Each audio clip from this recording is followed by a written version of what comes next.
Good morning, everybody.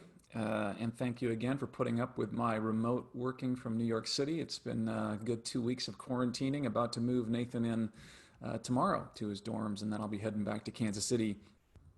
What we're trying to do in the course of this new normal that we find ourselves in as a congregation is to be open to new ways of connecting with each other, of being the church together, of meeting spiritual needs together, which is not always easy through a platform like Zoom or just kind of connecting with people on a screen. It's important for us to be connected to each other, not to not feel alone, but it can be a bit of a challenge. And so this fall, we're going to be trying different things to try to bridge that gap, create new ways for us to connect. And this morning, one of the ways that I want to try to add another layer into this whole Zoom worship sermon experience is to invite you into it. And so what I want you to do is I'm going to be talking about a couple of things in the sermon, and I would love your feedback or your input before I get to that part in the sermon. So Alex is going to pop up a poll. One of the things you can do on Zoom, if you're not on Zoom, I apologize. You can get out a piece of paper and pen. I'm going to ask you two questions, okay?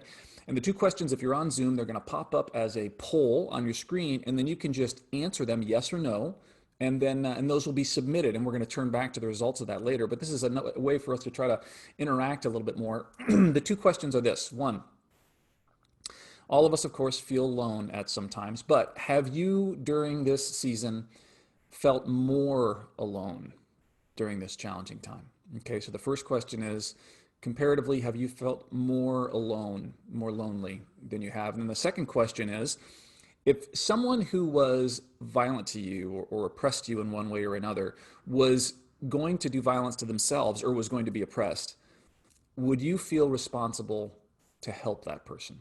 So someone who perhaps was mean or cruel or violent to you, and something violent or mean was going to happen to them by themselves or by someone else, would you feel responsible to help them? Okay, so you can just write those two questions down and write your answer, or you can click, if you're watching on Zoom, you can click the answers there, and we'll come back to this a little bit later, and you can help to guide my sermon and what we talk about this morning. We are continuing our conversation about cancel culture. I talk with my dad, who lives up in Minnesota in his mid-80s. We talk twice a week, at least we try to. And this last week when I was talking to my dad, he said, well, Paul, I learned a new term during your sermon, this cancel culture thing. He said, but since I've learned that term, I've actually heard it a couple of times now in the last few days. And that's kind of the way it goes, right? You learn a new term, or you get a new piece of information, and all of a sudden you start to see it popping up here and there. Just this last week, a couple of you sent me the article where President Trump said that you should no longer buy tires from Goodyear because during one of the presentations, apparently at their Wichita plant, there was something that said that you can wear Black Lives Matter t-shirts, but you can't wear Make America Great Again hats, or something to that extent. And Goodyear came out and said, no, that's not an official slideshow of ours. That wasn't a presentation. And Trump said it doesn't matter. Don't buy Goodyear tires anymore. They're not any good. And so we're gonna cancel Goodyear, just like the liberals try to cancel, and the mainstream media tries to cancel those who they think aren't politically correct. And so it goes, right? You slap me and I slap you. You do something that offends me, and so I'm going to do something that offends you even more. Cancel culture.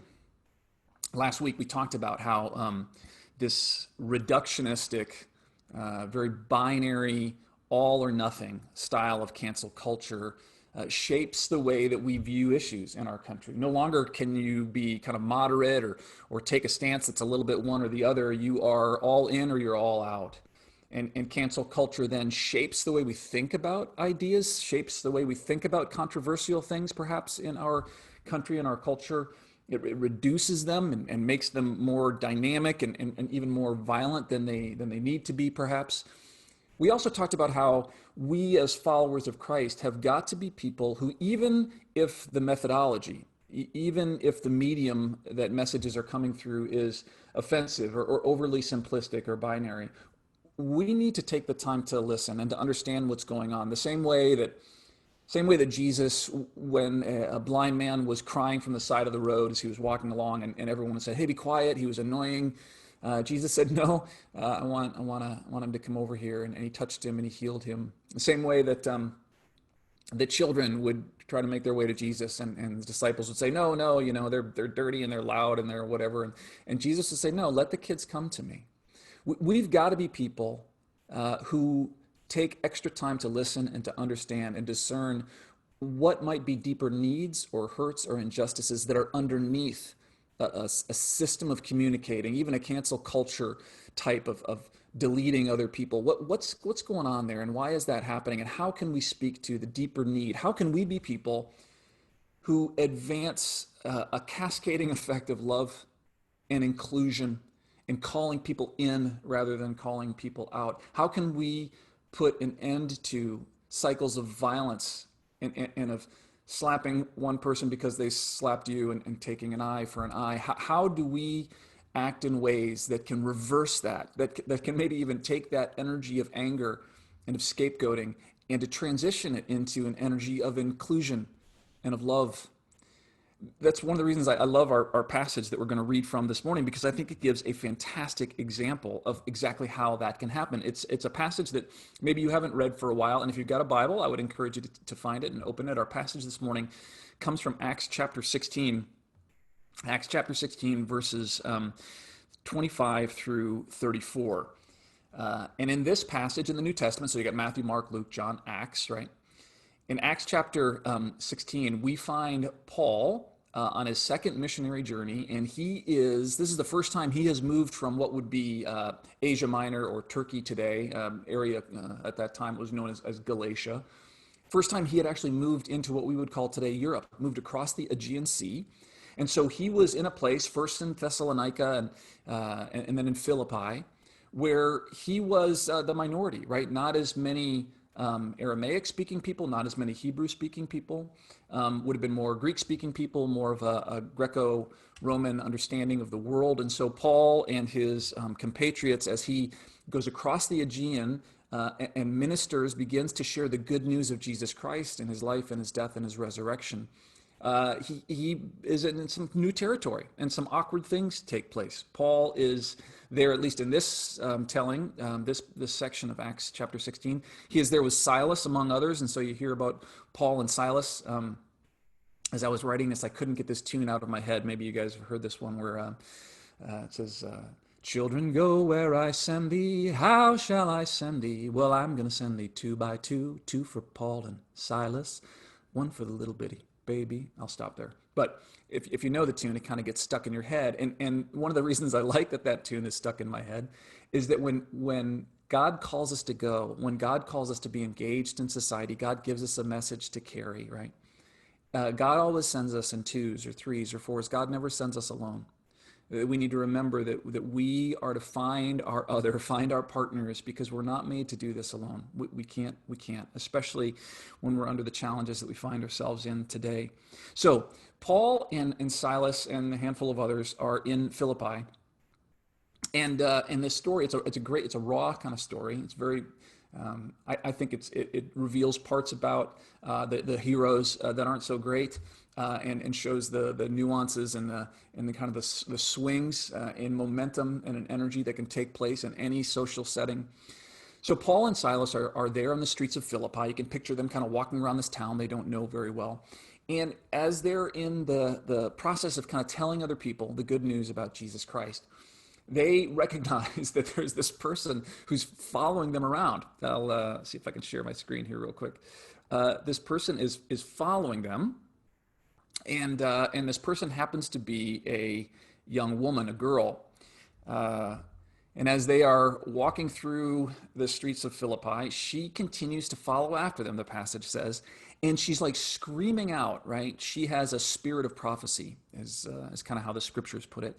She is crying out, these are men of God, and they're trying to tell you how to be saved. And she's just kind of following them around. And it says for 3 days, this woman who's crying out, and probably, not very decent way, and Paul and Silas finally get kind of upset, and you could kind of see there's just an artist rendering of this. Paul turning, and at one point, Paul finally turns to this woman, and he is frustrated, and he says to her, I command you to be quiet. And he casts the spirit out of her, and immediately she becomes silent. Now, this probably wasn't the best reaction of Paul of all times. I mean, this woman, this young girl who's been following along after them, it just so happens we find out is actually the property of, is a slave of a couple of, I guess you call them businessmen from Philippi. And the way they made their money was that this young girl, because of her prophetic gift, they would bring people to her, people who wanted to have their futures told or wanted to hear something about themselves, and she would go into an ecstatic state, as sometimes would happen, and prophesy or say something. So as soon as Paul, in his frustration, turns and silences her, they lose their business. And so the passage says that it doesn't take long for these two and others in Philippi to get frustrated at Paul and Silas. And I'm going to read just the text here, starting in Acts chapter 16, verses 21. These are the words of the people that owned this girl. They begin to spread rumors about Paul and Silas and try to win the crowd around them. They say, these people are causing an uproar in our city, talking about Paul and Silas. They are Jews who promote customs that we Romans can't accept or practice. Right? This is classic cancel culture. The first thing you do is you point out that these people are different than you. These are Jews, and we are Romans, and they are bringing customs and ideas and thoughts that we can't accept. We can't practice. Well, really? The crowd then joined in the attacks against Paul and Silas, and so, this is what happens in cancel culture. You tweet, you talk, you gossip, and you get other people to believe what you're saying, even if it's not founded entirely in the truth. There might be some kernel of truth in there, but you stir people up with accusation and anger and fear. And if you don't watch out, it can become violent. So it says the crowd then joins in on the attacks and Paul and Silas. So the authorities are ordered in, and again, an artist's rendering here. So some Roman authorities start showing up there to grab Paul and Silas. The authorities ordered that they be stripped of their clothes and beaten with a rod. So we continue to see kind of the escalation of misunderstanding, of anger, of crying out, of accusation, of these this very reductionistic taking of what should have been a conversation and an understanding, both on Paul's part to maybe speak to this girl and understand why she's doing what she's doing, and to understand that she's probably a person who needs the gospel and whose life has been upset and oppressed by others. And because of Paul kind of just yelling at her, these men then yell at him, and you see this escalation of violence, the canceling of each other. When Paul and Silas had been severely beaten, the authorities threw them into prison and ordered the jailer to secure them with great care. And when the jailer, who would have worked for the Romans, when the jailer received these instructions, he threw them into the innermost cell and secured their feet and stocks. Not a great place to be. And so we see this quick spiral of cancel culture, right? You say this, I say that, you respond this way, I respond that way, and all of a sudden you've got a couple of people who've been canceled. Now, as we said earlier, what we want to be about as Christians, even when things are hard, even when people are saying things that just set us off so quickly, or they make these pronouncements, or they make these judgments that just seem so far-fetched and so unrationalistic, we can find ourselves feeling beaten and hurt when someone accuses us in such a way, and we find ourselves in a place like Paul and Silas found them. And the easy thing, right, the easy thing to do is to lash back out and to get kind of caught in feeling sorry for ourselves and angry and frustrated. The beautiful thing about this passage is right here you start to see how we, as followers of Christ, as we draw upon each other, we draw upon the love of God, we've got the ability to shift this energy and to take a cancel culture and to shift it from just calling people out to beginning to call people in. And it starts in a very kind of interesting particular way. So Paul and Silas are in the innermost cell. It's stinky. It's a dirt floor. This picture doesn't do it justice. There would have been rodents, and there was no place to go to the bathroom. It was filthy. It was awful. And there they were, and their legs were shackled. But it says this then. It says, as they were there in that innermost cell in this jail in Philippi, it says around midnight, Paul and Silas were praying and singing hymns to God, and the other prisoners were listening to them. This is where the shift takes place, right? This is where you can take the energy of cancel culture, the energy of tearing others down, of scapegoating, of stirring up incendiary comments or reactions to somebody else, and what I want to do is just kind of step through the very simplistically the things that Paul and Silas do here that are fairly miraculous. Now, many of us have found ourselves feeling alone during these times, right? And when you find yourself feeling alone, especially when you feel beaten down, it's not a good place to be, and we can continue to kind of spiral into bad places. So I'm going to ask Alex real quickly. When we asked the question at the beginning, how many folks kind of feel alone or more alone than they maybe have in the past in this season? Alex, do you have the results of that poll? What did folks say? I actually have them Yes, all. Jimmy can probably tell you because it's for some reason not showing up on my screen, but he's got it. Of course, great. Well, good. We've got each other. So, question one, have you felt more alone during this challenging time? 73% said yes, Yeah. 27% said no. Yeah. So 73% of us are feeling more alone, and the thing is, when we start to feel alone, it really is kind of it moves in opposition to how we were created to be, right? We were created by God to be in communion, to be in connection. What it means to be fully human means to be in relationship with others and with God. And so when we start to feel alone and believe then that we are alone, it can start to spiral down into some very unhelpful places. And what we need to do, even if it doesn't feel right, even if it doesn't kind of line up with our rational understanding of what's going on, we need to resist that, and we need to reach out and make sure that we do not remain in that alone place. So one of the things that we can do is just let folks know sometimes they are cellmates with us locked up in quarantine. Sometimes they're people that we need to call or reach out to, some people we can pray with over the phone. But you've got to deny and resist that notion of yourself as being all alone, because we're not all alone, and we weren't made to be alone. And so the first thing that how Paul and Silas kind of shift this energy, this cancel culture energy, is that they find each other, right? What do they have? Not much at all. They've been stripped naked. Again, this artist does them some grace and covers them up, but they're naked. Their feet are bound. They're in the innermost prison cell in a town that they don't know very well. But what they have is each other. And so Silas reaches out to Paul, and Paul reaches out to Silas. And they connect with the person that's there, and they begin to sing, right?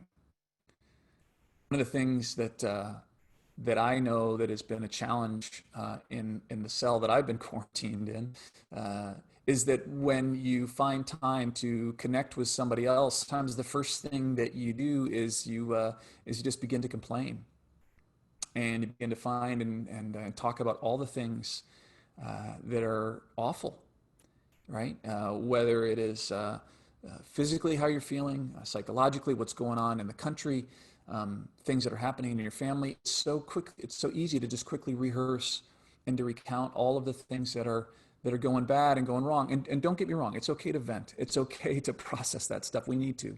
But if that's all we're doing, if all we're doing is rehearsing and rehashing what is going on that is negative in our lives, we're not then being agents of love and reconciliation. We're not, through our discourse, creating possibility and recognizing what is actually good and what is hopeful and what is possible, right?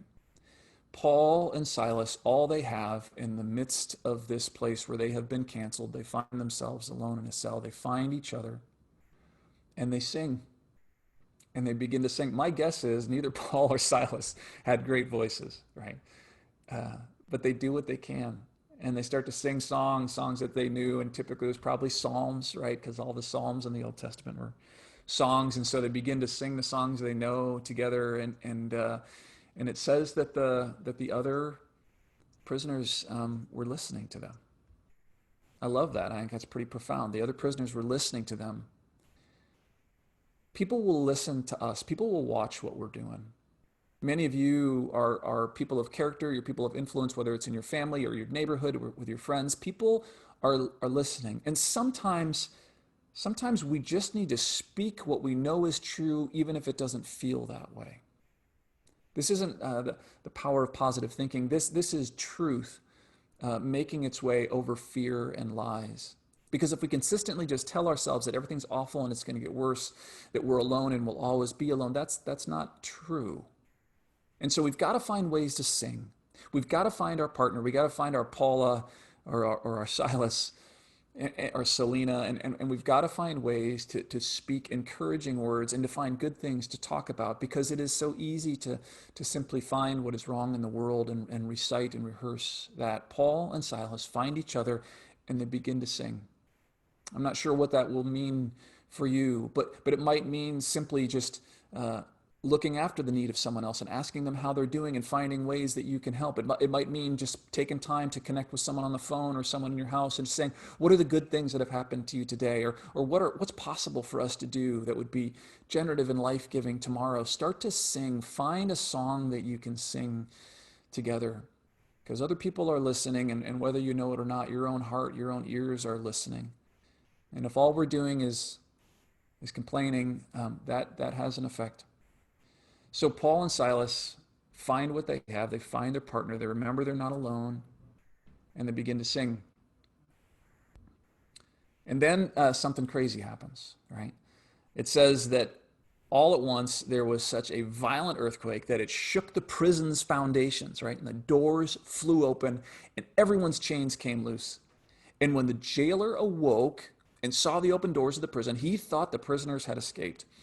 And so he drew his sword and was about to kill himself. And so there's the jailer there with his sword drawn, because, that was kind of the code. If you were responsible and jailer, as the jailer, if your prisoners escaped, typically the result would be that you would be killed.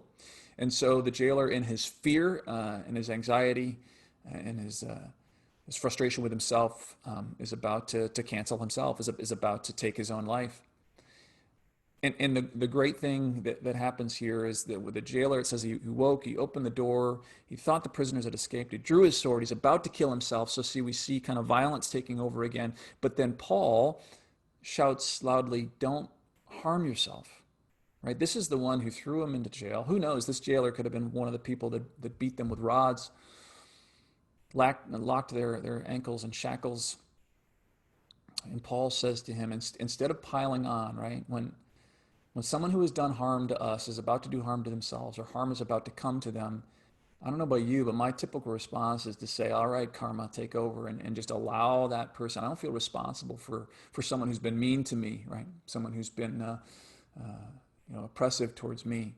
I don't feel a need to step in. I don't feel responsible for helping them. And so I'm curious how many of you how you answered that question. So Jimmy, I'm going to ask you to come back on the second question. Maybe you can read that off and see what our results were. Sure. So question 2 says, if someone who was violent to you was going to do violence to themselves, would you feel responsible to help? And the results say 92% said yes, and 9%, 9% said no. Look at you. What good Christians you are. 92% said, yeah, I would feel responsible, and I'm glad, because that's what Paul and Silas do here. He says, don't harm yourself. We're all here. And it says the jailer called for some lights, and the jailer rushed in. And because Paul and Silas didn't choose to kind of respond to the jailer's abuse with abuse of their own, he comes in, he falls trembling before Paul and Silas. And then it says he led them outside. He says, honorable masters, what must I do to be rescued? And so they come together, and it says, believe in the Lord. They have an opportunity to just kind of share the good news. He said, believe in the Lord Jesus, and you'll be saved, you and your entire household. I love this. This is one of those passages, if you ever get into a theological conversation with someone about baptism, and people and certain Christian traditions will say that you've got to be baptized. Everyone's got to get baptized on their own. You've got to profess faith in Christ and be baptized if you're going to be kind of allowed into the church to be saved. And then there are people like us, Presbyterians and others, who say, oh, no, you can be baptized as a child, and it's more of a, rather than an individual thing, it's more of a communal understanding of salvation. Well, one of the reasons we say that, and we believe that, is we draw from this kind of theological perspective that's given here, that they say, believe in the Lord. They're talking to the jailer, believe in the Lord Jesus, and you will be saved, you and your entire household. That we believe entire households can be kind of saved together. And so it is the faith of others can actually have an impact on you. The faith of a family can have impact on each other, that it is a communal understanding of we rather than just I and me. And so it says right there in the middle of the night, the jailer welcomed them and he washed their wounds. See, now you see the energy of love and forgiveness and kindness as Paul and Silas found each other and they began to sing. And they prepared themselves and sang love songs that prepared their hearts through their conversation and their song for how they would respond next. Maybe Paul didn't do the best job early on, but as they kind of steeped themselves in these good practices, then all of a sudden an earthquake comes and they have an opportunity then to reach out and to extend grace. And then as a response to their extending grace and love, that jailer who not that long ago saw himself as their enemy and their oppressor instead comes to them and he heals them, he washes their wounds, and everyone in his household were immediately baptized. He washes their wounds. Paul and Silas baptized his entire household at that point. And it says he brought them into his home and he gave them a meal, and he was overjoyed because he and everyone in his household had come to believe in God. Isn't that great? I just love that story for so many reasons. I mean, who would have guessed, right, that would have gone in this direction, that something that started off so badly could come to this place? But it had everything to do, right, it had everything to do with the way that the disciples, that Paul, once he kind of understood what he had perhaps done wrong, and the horrible violence that came as a result of that, the ability to then regroup, to connect, to find somebody else, to sing, and then to respond with grace and hope is pretty amazing. Friends, I know this is kind of simplistic, and you're probably not going to have an opportunity to live through an earthquake that's all of a sudden going to turn the tables between you and those who seem to be kind of your enemies on the opposite side. But I think the lesson here is that we do what we can do. We